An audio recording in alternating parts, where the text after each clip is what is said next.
Procrastination एक ऐसी बीमारी जिसमें हम में से मैक्सिमम लोग अटके हुए हैं, इससे स्ट्रगल कर रहे हैं। अगर हम इस चीज से जल्द से जल्द बाहर नहीं निकले तो ये हमें पूरी तरह से डिस्ट्रॉय कर सकती है। तो प्रोक्रेस्टिनेशन हम दूर कैसे कर सकते हैं, इससे बाहर कैसे निकलना है, ये तो हम इस वीडियो में जानेंगे ही। लेकिन उससे पहले एक मिथ है जो बहुत लोगों को है। ये मिथ ये है कि बहुत से लोगों को ये लगता है कि प्रोक्रेस्टिनेशन तो एक बीमारी है, मेंटल डिसऑर्डर है, लेकिन ये कोई बीमारी नहीं है। हाँ, ऐसा ये बोला था मैंने शुरू में, लेकिन हाँ ये ऐसी चीज नहीं है जो इक्का दुक्का लोगों में होती है, बल्कि ये हम सभी में होती है। In fact it's a part of a human nature. ये हमारी इंसानी फितरत है। तो जितने भी तुम सक्सेसफुल लोग देखते हो, मिलियनियर या फिर बिलियनियर देखते हो, ऐसा नहीं है कि ये लोग प्रोक्रेस्टिनेट नहीं करते हैं, ये लोग भी करते हैं। हाँ भाई, लेकिन प्रॉब्लम ये नहीं है, क्योंकि इनको इससे टैकल करने का रीजन मिल चुका है, उसका सोल्यूशन मिल चुका है। लेकिन हम लोग अभी भी वहीं अटके हैं, हम अभी उससे स्ट्रगल कर रहे हैं। तो इस स्ट्रगल से कैसे बाहर निकले, इसके पीछे कुछ रीजंस है। तो उन्हीं रीजंस को आज हम इस वीडियो में बात करेंगे। वीडियो थोड़ी बड़ी हो सकती है, बट हाँ, ये वीडियो तुम्हारी इस टॉपिक पर लास्ट वीडियो होगी। अब देखो, प्रोक्रेस्टिनेट करने के बहुत सारे रीजंस हैं, बट मुझे 5 ऐसे रीजंस पता चले हैं जो हर किसी के लिए इम्पोर्टेंट है।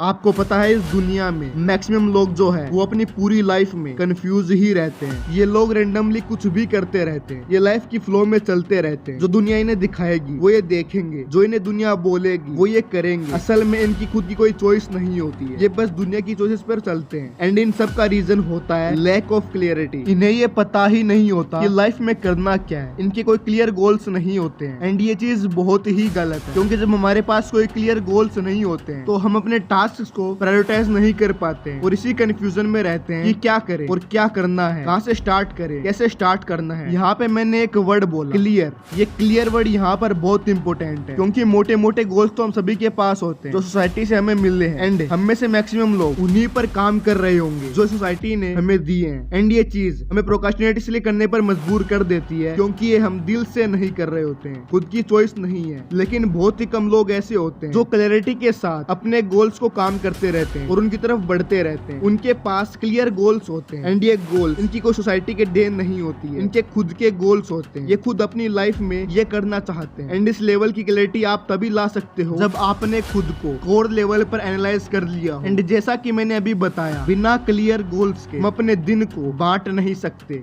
एंड इसी वजह से आपने खुद को ऑब्जर्व किया होगा, सुबह उठते ही कोई मोटिवेशन नहीं है काम को लेकर, कोई एक्साइटमेंट नहीं है काम को लेकर, जो दिख रहा है उसे करने चले गए, खाली बैठे हो, मोबाइल पकड़ लिया, रील्स स्क्रॉल कर ली। एंड जब काम करने की बारी आती है तो प्रोक्रेस्टिनेशन तो होता ही है। ये था पहला reason. And that have a clarity in life and have a clear goal.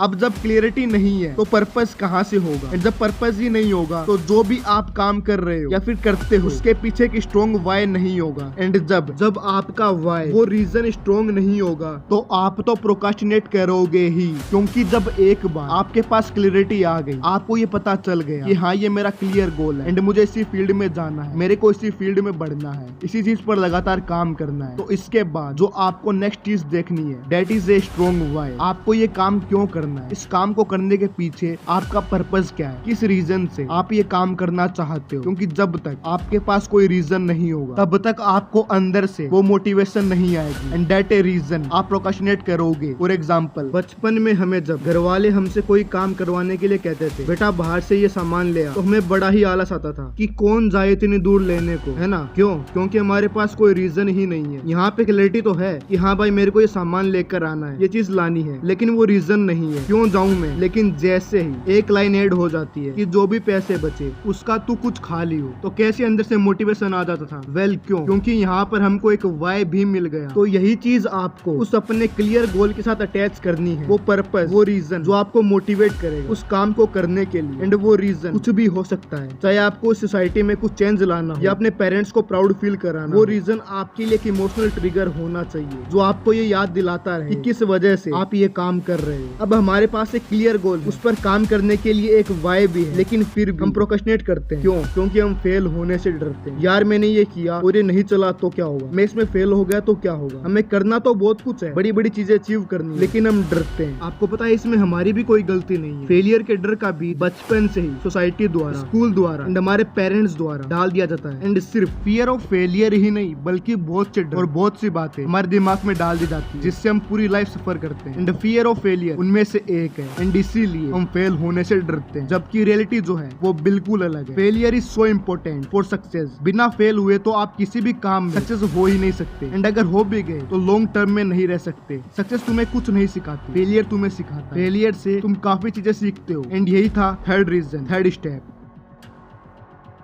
अब देखो, ये बात हम सभी को पता है कि आज के टाइम पे ना हमारी लाइफ कितनी ज्यादा कंफर्टेबल हो गई है। अगर आप ज्यादा नहीं सिर्फ 500 साल पहले की लाइफ को और आज की लाइफ को कंपेयर करने बैठोगे ना, तो आपको काफी बड़ा डिफरेंस देखने को मिलेगा। एंड अपार्ट फ्रॉम टेक्नोलॉजी, एक सबसे बड़ा डिफरेंस तो यही है, फिजिकल मूवमेंट। कभी सोचने की कोशिश की है कि ये जो stress, anxiety, depression, procrastination and बहुत सारी चीजें हैं, मेंटल थिंग्स है, ये आज के टाइम पे ही इतनी ज्यादा क्यों हो रही है? पहले के टाइम पे ये इतनी ज्यादा देखने को नहीं मिलती थी, एंड पहले के टाइम पे तो ये चीज बड़ी सीरियस मानी जाती थी, लेकिन आज के टाइम पे ये चीज बहुत कॉमन हो गई है। हर दूसरी तीसरी गली में आपको कोई ना कोई मिल जाएगा इससे जूझता हुआ। तो ऐसा क्यों हो रहा है भाई?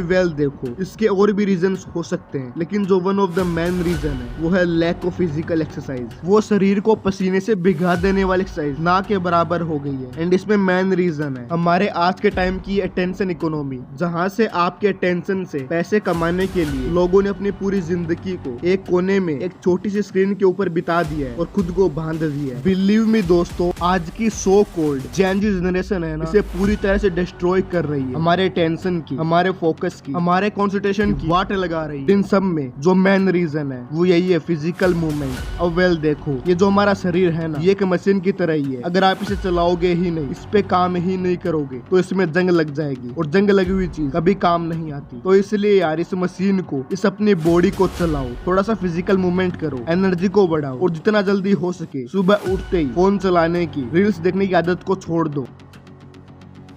देखो, हम सभी को लगता है कि हमारे पास बहुत सारा टाइम है, अरे अभी तो मैं 20 साल का ही, अभी तो पूरी लाइफ बची है, ऐसा हम लोग सोचते हैं। लेकिन क्या रियली में हमारे पास बहुत सारा टाइम है? The answer is definitely not, क्योंकि लाइफ का कोई भरोसा थोड़ी ना है। कोरोना के आने से पहले भी लोग यही सोचते थे, लेकिन जो लोग कोरोना में मरे उनका क्या हुआ, सोचकर देखना। रॉबर्ट ग्रीन अपनी बुक में लो 8 में बताते हैं, हमें रियलाइज होना चाहिए, हमें ये मालूम होना चाहिए कि मैं मरने वाला हूँ, क्योंकि जब आपको ये पता होगा, then you realise, then you know how much time we have। and हम लोग प्रोक्रास्टिनेट क्यों करते हैं? क्योंकि हमें तो यही लगता है बहुत टाइम है, कल कर लूंगा, बट रियलिटी ऐसी नहीं है। जो हम सोचते हैं वो होता नहीं है, और जब आपको ये पता चलेगा, वो आपकी लाइफ में एक सेंस ऑफ अर्जेंसी क्रिएट होगी। एंड ये सेंस ऑफ अर्जेंसी आपसे बहुत कुछ करवा सकती है। एंड ये सेंस ऑफ अर्जेंसी दो तरह से क्रिएट हो सकती है। एक तो यही होगी कि अपनी मोर्टेलिटी का रियलाइज होना कि हम मरने ही वाले हैं, लेकिन ये चीज थोड़ी हार्ड होती है क्योंकि हम इस पर जल्दी बिलीव नहीं कर पाते। एंड दूसरा तरीका है सेंस ऑफ अर्जेंसी को क्रिएट करने का, डेट डेडलाइन। याद करो वो स्कूल के दिन जब हमने पूरी साल कुछ पढ़ा नहीं होता था, एग्जाम से एक दिन पहले सब कुछ रट लेते थे। क्यों? क्योंकि यहाँ पर एक डेडलाइन सेट है कि यार अब तो करना ही पड़ेगा। एंड ये चीज हमें एक सेंस ऑफ अर्जेंसी देती है। एंड यही है द पावर ऑफ अर्जेंसी। तो ये अपने काम को ना डेडलाइन सेट करो कि मेरे को इतने टाइम में ये काम करना ही है। एंड जब तुम वो काम नहीं करो तो खुद को पनिशमेंट भी देना। एंड ये चीज अभी मैं पर्सनली भी यूज करता हूँ। तो यही थे वो 5 रीजन जिन्हें अगर आप अपनी लाइफ में रियली में अप्लाई करते हो तो आप बड़ी ही आसानी से प्रोक्रास्टिनेशन को दूर कर सकते हो। लेकिन सबसे इम्पोर्टेंट है अप्लाई करना। तो आज के लिए बस इतना ही। अगर थोड़ा भी कुछ इस वीडियो से सीखने को मिला है, ये वीडियो हेल्पफुल लगी है, तो इसे शेयर जरूर करना। मैं मिलता हूँ आपसे नेक्स्ट वीडियो में नेक्स्ट टॉपिक के साथ। तब तक अपना ध्यान रखें। जय हिंद, जय भारत।